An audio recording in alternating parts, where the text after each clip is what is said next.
Hello, welcome to Go Library. This is Dr. Ming. Today, Maura is going to share with us her views of the Hong Kong protests. She's going to answer these questions. Did the Hong Kong protests that happened last June surprise her? How does she define the protests? What are the similarities and differences between Free Hong Kong and Free Tibet movements? Did the Hong Kong protests that began last June surprise you? Well, yes, they did. But they also encouraged me very much because I was feeling very, very discouraged. I was feeling like, all of our hard work, all the years we spent trying to make people understand how dangerous the Chinese Communist Party is to the people of China and to the world had failed. And I actually went into a depression. And then I saw Hong Kong blow up right after the 30th anniversary of the Tiananmen Square massacre. And I was glued to the TV and to my computer every single day of the Hong Kong insurgency last year. And then came the CCP virus, and everything seemed to, sort of simmer down in Hong Kong. Down a bit, yeah. That's right. So now you. We see the CCP's true priorities. Instead of trying to cooperate with the nations of the world who've been infected by the virus that came from Wuhan, they're taking this opportunity to crack down on Hong Kong. Yeah, they're taking this opportunity to arrest Jimmy Lai, to arrest Martin Lee. And I encourage all of your viewers to go on the website of my friend Ben Rogers, who's the director of Hong Kong Watch, based in London. Yes, Ben he's great. He's great. He's great. Yeah, I love Ben. Ben has, the first moment I met Ben, I saw the flame of truth in his eyes. Yeah. He does a hunger fast every Friday for the people of Hong Kong in London. Maybe not with the lockdown. That's great. Yeah, but I'm very concerned about the people of Hong Kong, about their safety and their well-being.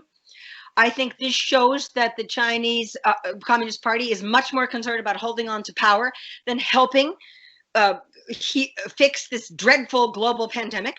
They're using it as a cover. And one of the questions you asked me earlier about stories we've heard that perhaps some of the Hong Kong protesters, the students, were not suicide, they were killed. No. I believe they probably were killed from everything I know about Tibet. Yeah. And that some are also being shipped to the concentration camps in Xinjiang. Yeah.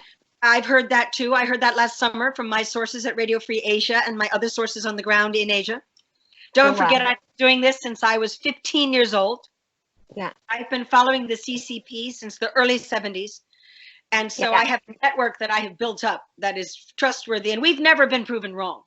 And the world, unfortunately, with the world so engulfed with the CCP virus at home, my fear is the CCP is going to get away with it in Hong Kong. Yeah. So how do you define the protests? Oh my goodness, they're the freedom fighters of our time. Wow. They are the Yes, they are.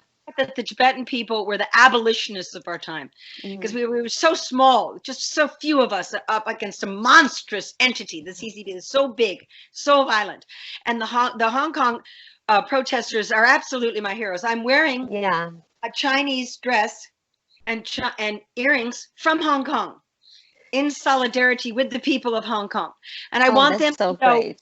Oh, thank you. Well, I mean, I love Chinese clothes. I love Chinese food. I love Chinese people. I love Chinese culture. And communism is not Chinese. It came out of Europe. Never forget that. I'm very worried about the people in Hong Kong, that they're going to find themselves in a situation where no one will come to their rescue. I didn't see a whole lot of support last year. Thank God the Hong Kong Freedom Act passed unanimously. But what does that mean? I mean, a resolution is the same as like sending troops on the ground. Yeah. If the act is not enforced, then it's just something written on paper. It doesn't really take effect. It won't help Hong Kongers.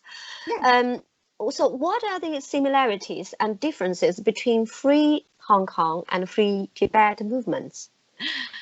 The first and foremost biggest difference is that in Hong Kong the world is watching. Yeah. And in Tibet, it's so far away and it's under military lockdown at all times. And they can torture people to death. They can club. I saw them beating children on the streets in Tibet when I was there last in the 90s. And no one's watching. Just a few tourists maybe. But in Hong Kong, the world is watching. And capital markets are there. Banks are there. Media is there. So the world, a lot of people woke up to how dangerous the CCP is last year watching the Hong Kong protesters. I was getting more and more phone calls every day from people saying, wow, Hong Kong has made me take it seriously, all the things you've been saying, Maura, all these years.